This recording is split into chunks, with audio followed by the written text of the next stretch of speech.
दोस्तों, एक राजा बड़ा धर्मात्मा, न्यायकारी और परमेश्वर का भक्त था। उसने ठाकुर जी का मंदिर बनवाया और एक ब्राह्मण को उसका पुजारी नियुक्त किया। वह ब्राह्मण बड़ा सदाचारी, धर्मात्मा और संतोषी था। वह राजा से कभी भी कोई याचना नहीं करता था। राजा भी उसके स्वभाव पर बहुत प्रसन्न था। उसे राजा के मंदिर में पूजा करते हुए 20 वर्ष गुजर गए। उसने कभी भी राजा से किसी प्रकार का कोई प्रश्न नहीं किया। राजा के यहाँ एक लड़का पैदा हुआ। राजा ने उसे पढ़ा लिखा कर विद्वान बनाया और बड़ा होने पर उसकी शादी एक सुंदर राजकन्या के साथ करा दी।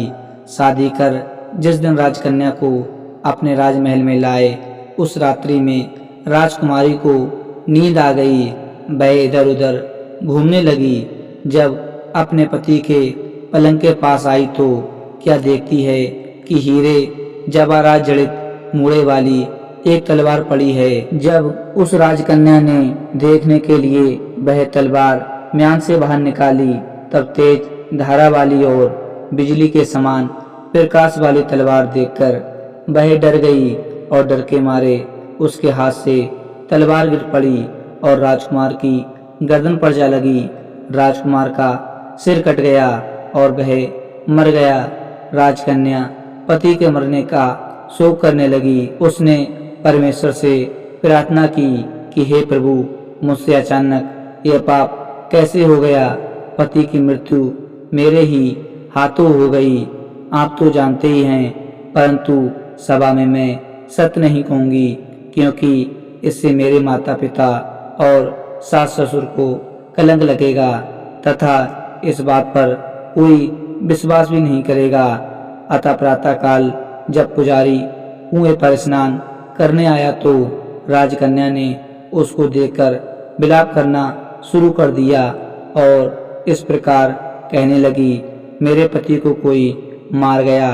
लोग इकट्ठे हो गए और जब राजा साहब आकर पूछने लगे किसने मारा है, वह कहने लगी, मैं नहीं जानती कि कौन था, परंतु उसे ठाकुर जी के मंदिर में जाते हुए देखा था। राजा समेत सब लोग ठाकुर जी के मंदिर में आए तो ब्राह्मण को पूजा करते हुए देखा। उन्होंने उसको पकड़ लिया और पूछा कि तूने राजकुमार को क्यों मारा। ब्राह्मण ने कहा, मैंने राजकुमार को नहीं मारा, मैंने तो उनका राजमहल भी नहीं देखा है। इसमें ईश्वर साक्षी है। बिना देखे किसी पर अपराध का दोष लगाना ठीक नहीं। ब्राह्मण की तो कोई बात ही नहीं सुनता था।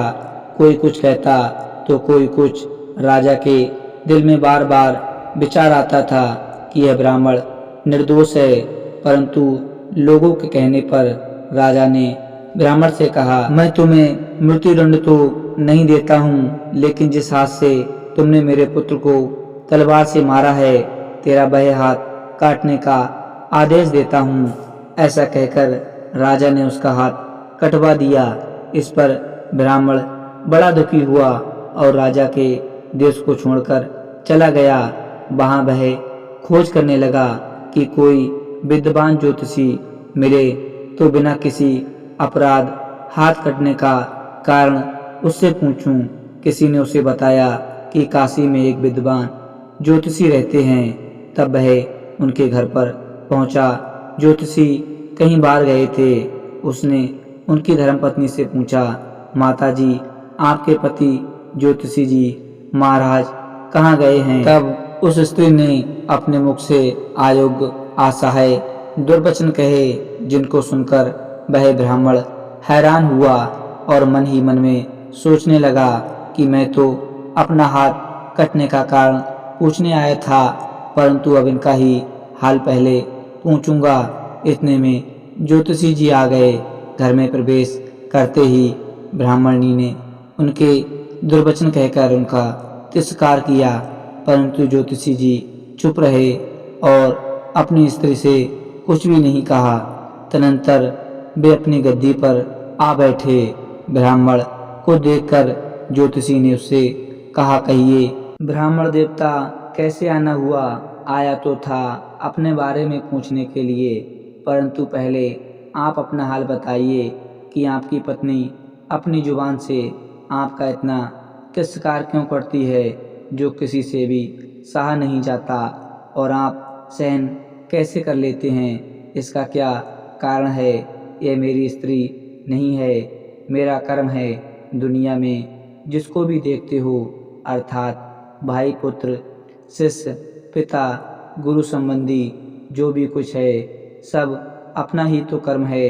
यह स्त्री नहीं है, मेरा किया हुआ कर्म ही है, और यह बिना भोगे नहीं कटेगा। इसीलिए मैं अपने कर्म को खुशी से भोग रहा हूँ और अपनी स्त्री की ताड़ना भी नहीं करता, ताकि आगे इस कर्म का फल न भोगना पड़े। महाराज, आपने क्या कर्म किया था?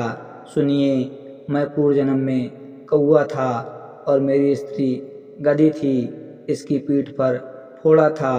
फोड़े की पीड़ा से यह बहुत बड़ी दुखी थी और कमज़ोर भी हो गई थी। मेरा स्वभाव बड़ा दुष्ट था, इसीलिए मैं इसके फोड़े में चोंच मारकर इसे दुखी करता था। जब दर्द के कारण यह कूदती तो उसकी फजीहत देखकर मैं खुश होता था। मेरे डर के कारण यह सहसा बाहर ही नहीं निकलती थी, किंतु मैं इसको ढूंढता फिरता था। यह जहाँ मिले वहीं इसे दुखी करता था।